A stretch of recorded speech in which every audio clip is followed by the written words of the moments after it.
is Dr. Phil Chavez of the Men's Academy. Right now I'm at the Flight 93 Memorial in southwestern Pennsylvania. On September 11, 2001 was a late summer day with clear skies.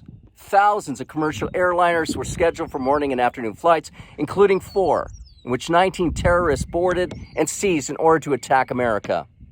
As we all know, nearly 3,000 people were killed when 2 of the hijacked planes were flown into the World Trade Center, New York City, 1 into the Pentagon near Washington, D.C., and the last, United Airlines Flight 93, which crashed here, right behind me, marked by a large boulder, right here in Stony Creek Township, Somerset County, Pennsylvania. This United jet did not hit its intended target, which was likely the nation's capital, due to the courageous deeds of 40 passenger and crew members on board. This whole land bespeaks of a very impressive memorial testimony to all of them. Now, when Flight 93 was hijacked, travelers and crew used cell phones and airphones on the planes to contact the authorities and loved ones. 13 passengers made 37 phone calls, and when they learned of the first 2 attacks, they took action. Pushed to the back of the plane, they took a vote to fight back and regain control of their plane. One passenger reported to his wife, "We're waiting until we're over a rural area." They rushed the first-class cabin in their assault, and one of the plane's data recorders replayed loud thumps, crashes, shouts, breaking glasses and plates. The hijacker flying the plane rocked the aircraft right and left to throw off the rebelling passengers.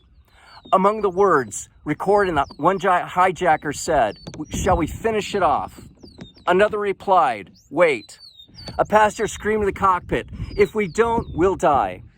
The hijacker asked again, "Shall we put it down?" The response was yes. The 9/11 Commission concluded the hijackers considered themselves overcome, and then the force crashed the jet into the ground, again on the area right behind me. Upon contact, the aircraft flipped and crashed at nearly 600 miles per hour. Even miles away, residents felt the ground shake. Predictably, several lives on the ground were spared thanks to their heroic actions, but all on board Flight 93 had all perished. The explosive impact, compounded by several thousands gallons of jet fuel, vaporized almost everything.